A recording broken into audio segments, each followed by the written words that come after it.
আসসালামু আলাইকুম।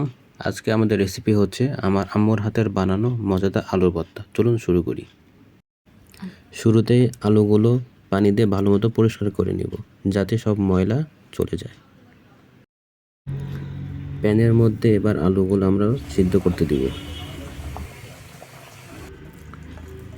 কড়াইতে পরিমাণ মতো সরষের তেল দিয়ে কাঁচামরিচগুলো ভেজে নিব। সিদ্ধ করা আলুগুলো ভালোমতো পরিষ্কার করে ম্যাশ করে নিব।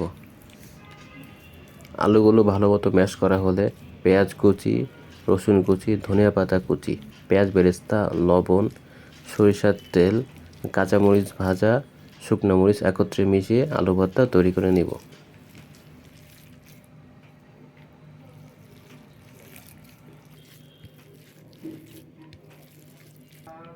তৈরি হয়ে গেল আমার আম্মুর হাতের বানানোর মজাদার আলুর ভর্তা।